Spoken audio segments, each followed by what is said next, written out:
and the supporting people like you and Arun Subramanian and Professor Kabali, the other colleagues from different forums.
Good morning, everybody. Good morning, sir. Good morning, Halima Good ma'am. morning. Good morning. Good morning, Zoina. How are you? Great, ma'am. Good morning. It's SN Mathur. Of enthusiasm and energy. Yes, Zoina is always full of energy. Learning from you, ma'am. And Ramadan Kareem. Ramadan Kareem to you and all of you, ma'am. Thank you very much. Thank you. Thank you.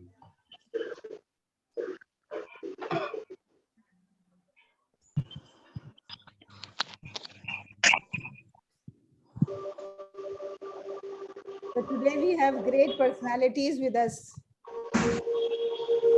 वाए घर में हमारे खुदा की कुदरत है, कभी हम उनको कभी अपने जूम को देखते हैं. क्या बात, क्या एक दो और आ जाए. अच्छा अच्छा जी, ये बिल्कुल आएंगे. वाह, उनके आने से, उनके आ जाने से नहीं, क्या है, हाँ, उनके आने से जो आती है मुंह पे रौनक, वो समझते हैं कि बीमार का हाल अच्छा है. वाह जी, इंशाल्लाह. क्या बात.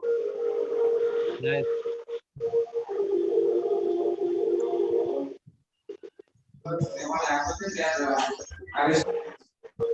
Say,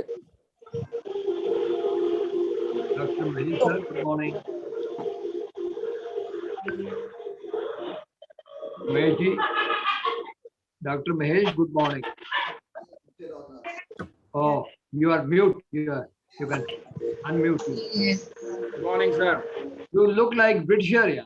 I thought some Britisher is sitting. When I was reading your name, what is the name? God bless.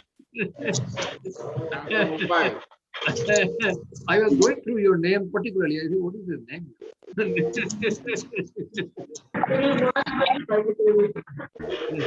Thank you.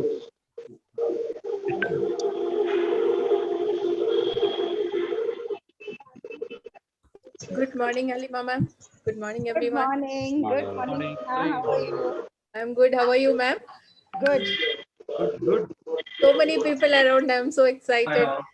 Good morning. Inman Vijay.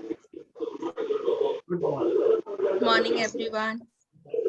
Good Good morning. morning, sir. Good morning. Reena ji, good morning. Good morning, sir. Good morning, Halima ma'am. How are you? Good morning.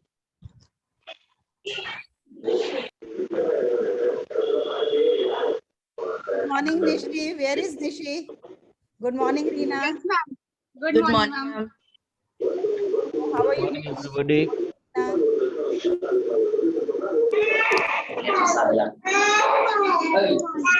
Good morning, everyone. Good morning, ma'am. Good Good morning, sir. Good morning.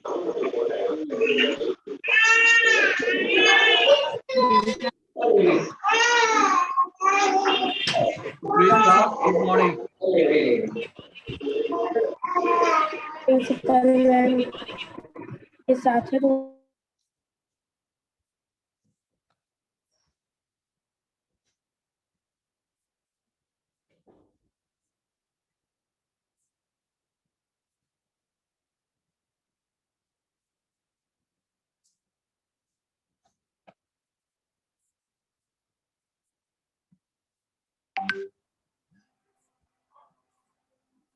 Shall we start the program? I think we should now. It's almost 70 plus. Yeah.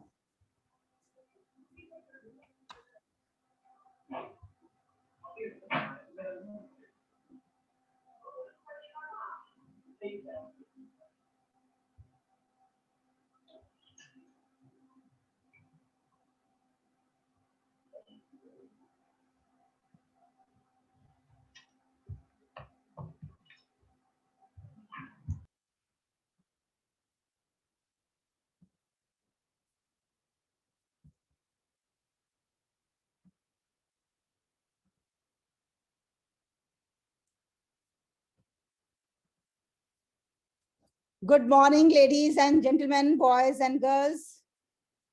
Welcome to International Workers' Day celebrations by ACE International and EduFam International. I am Dr. Halima Sadia, and with me, there is my colleague. Yes, Dr. Ram. Good morning, all. Myself, Dr. Ram from Singapore, the founder and MD of ACE International. We are very happy to join hands with the EduFarm International, Dr. Halima Sadia. She has taken a lot of efforts for this International Workers' Day celebrations. Thank you for your response and joining with us. Have a nice time. Thank you very much. And before we begin formal program, let me ask a quick question to the audience. Just please let me know that about how many years ago we started celebrating International Workers' Day. Any idea, any guesses? Please write in the chat box if any guess, any idea do you have about how many years ago we started celebrating. We means in the world.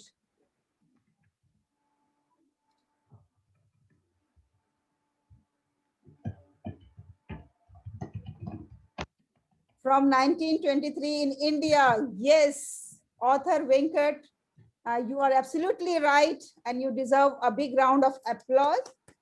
And it's about India.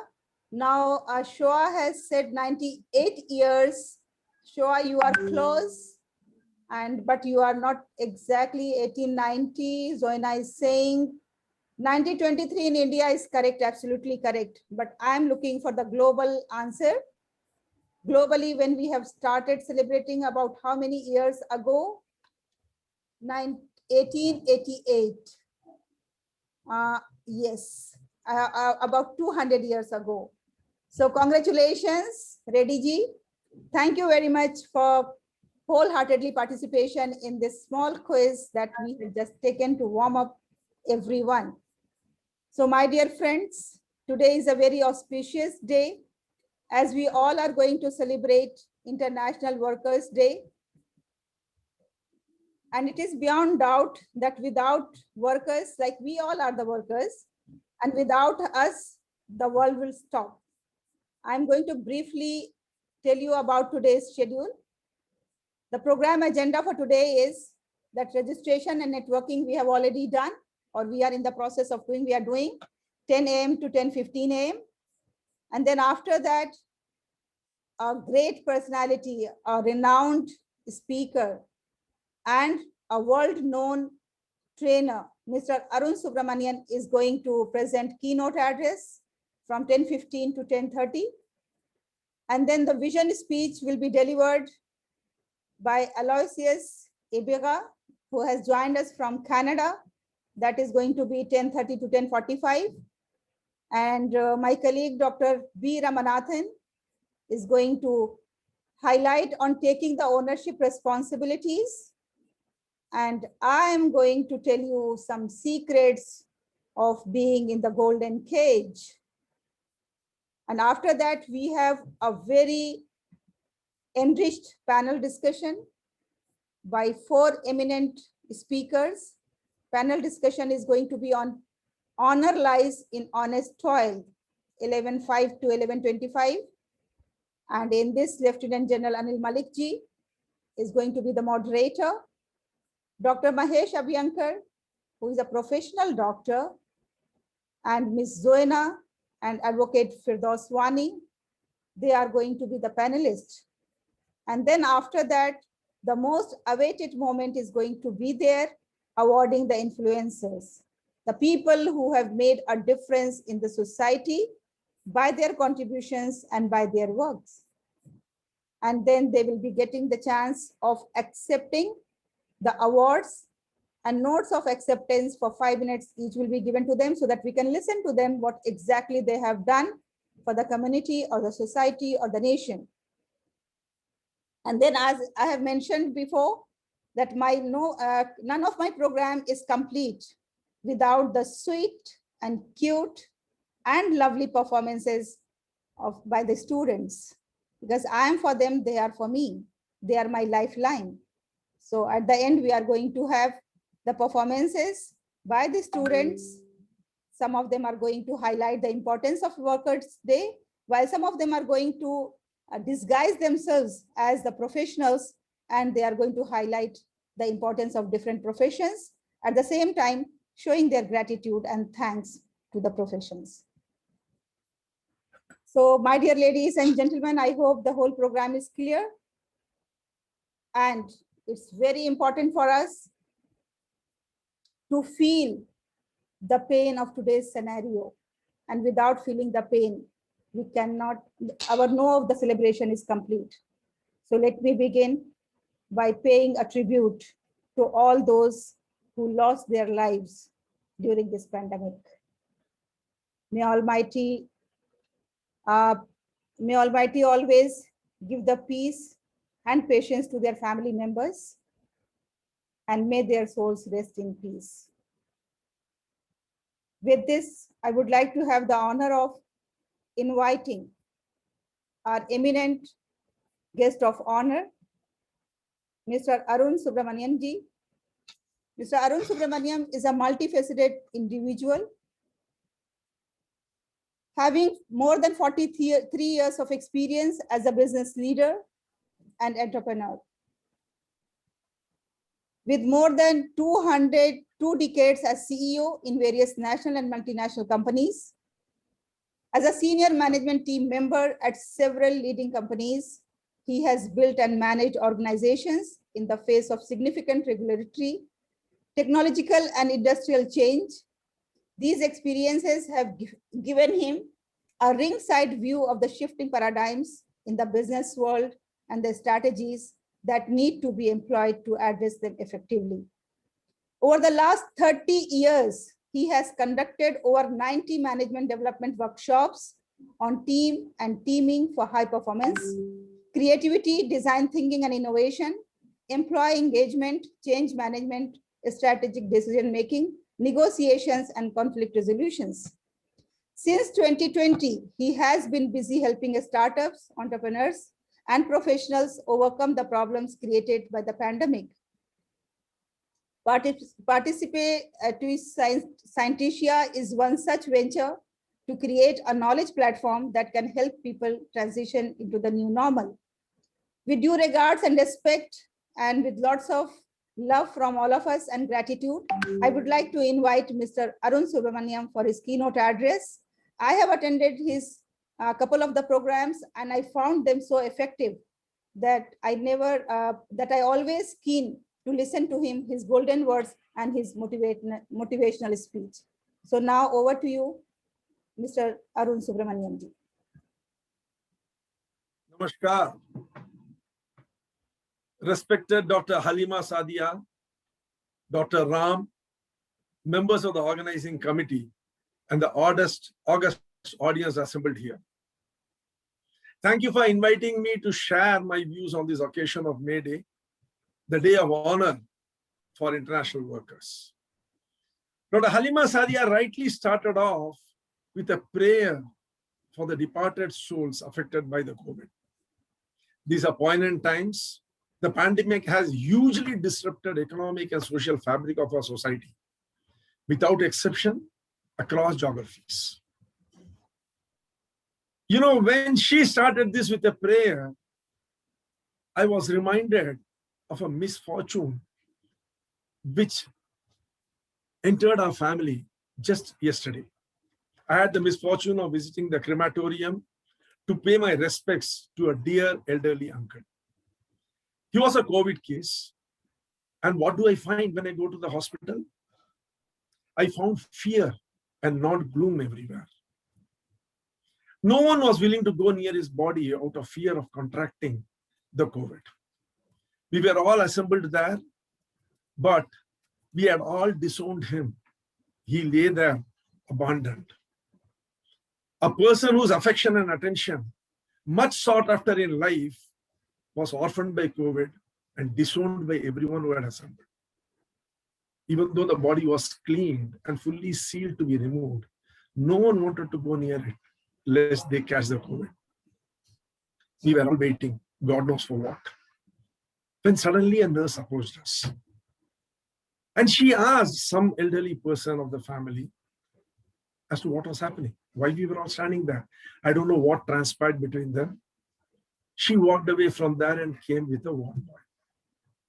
As I saw her coming, I started thinking that this is the nurse who puts a risk every time she steps into the COVID zone. She goes around adjusting the oxygen mask, administering medicine, patting down the bed sheets, saying a word of encouragement to all the patients, waiting, not knowing what is going to happen to them. In fact, she does it for a living, but what she does for a living is spreading life, giving life. She was dignifying life. And walking with her towards us was the ward boy. With her was a ward boy, possibly the ward boy who had cleaned the body, packed it, sealed it, and moved it out onto the corridor for us to take it away to the crematorium. And here we were standing, not even going near it. The ward boy came. She introduced him to that elderly person. They had an exchange of words, and then, he started looking at us. He went and stood near the body. He looked around. There was a stretcher with wheels. He went, brought it to the body, and he was standing, possibly waiting for someone of us to give a helping hand to pick that body up and put it on the stretcher. But no one moved. After a few minutes, he turned and went and came with another ward boy. Another ward boy, a boy who possibly had cleaned some of their body, packed it, dressed it, ready for cremation. In fact, these uneducated, illiterate boys were risking their life, dignifying death when all of us were worried about our life. They both picked up the body, put it on the stretcher, and wheeled it to the ambulance. The ambulance driver was waiting patiently, and this wait was going to continue. Because we left that place and went to the crematorium, there was a long line of bodies there, and the body lay in the ambulance. And the ambulance driver waited patiently for hours. This college dropout had not gone home for a week. Day and night, he ate, slept in the ambulance, ferrying patients from their house to the hospital, and the bodies from the hospital to the crematorium. What was he doing? He was dignifying commitment. And the body handler inside the crematorium was an altogether different story. The body handler in the crematorium was treating everybody with so much of care and respect. Some bodies had arrived at the crematorium with a fleet of expensive cars, and others had come with just an attendant, like an orphan. But for that body handler, each and every body was the same. He treated them with the dignity and respect they received on their last journey towards their maker. He was exhausted, overworked, underpaid. Society often sees him as a good-for-nothing drunkard. But here he was, burning, cremating, burying 30, 50, 70, maybe even 100 bodies, be it day or night. He seemed to be reminding me that both the king and the pawn go into the same box at the end of the chess game. As Thomas Gray had rightly penned, all paths of glory lead but to the grave. as I speak in front of you in this defining moment in the history of mankind, with the Damocles sword of the pandemic hanging over us, the question, my dear friends, is not whether we adorn a white or blue collar. The question is, are we sincere in doing justice to this collar? We need to ask it. Are we doing justice to the collar that we wear, be it white or blue? I am reminded of an encyclical written by Pope John Paul II in 1981 on human work, phrased Laborem Exercens. It is a part of the larger body of Catholic social teaching, which traces its origin to Pope Paul Leo XIII of 1891 encyclical Rerum Novarum. The gist of the message is that man elevates himself through work, dignifies himself with work. The question is not whether there is dignity in any work or not. The question is, have you done your work in such a way that you have elevated yourself? The way the nurse, the ward boy, the body handler are conducting themselves. Dignity encompasses the smallest of jobs and the most complex. Friends, with patients dying on the streets, gasping for breath, I'm not going to tell you that today feeding my family and getting them to sleep safely under a roof is unequivocally dignity, not just for me, but for all of us assembled here. At the risk of sounding cliche, let me ask this august gathering, if you were asked to give up one organ or a part of your body, you, like me, would be at a loss to decide which one you would sacrifice. Why? Because in our body, all parts are equally important. Every organ has its role, be it the beating heart or the breathing lungs. You take good care of all of them. But what about the not so pleasant things like the excretory organs? Should we treat them poorly? Be negligent of their well-being? Well, if you think you can, we know what happens. So we respect and take care of all our organs. Dignity of work is not a choice or a subject for debate, but a realization that the needle is indispensable as a sword, and one cannot do the job of the other when the situation warrants the need for it. You can't stitch a pair of trousers with a sword, nor as much as you can win a battle with the needle.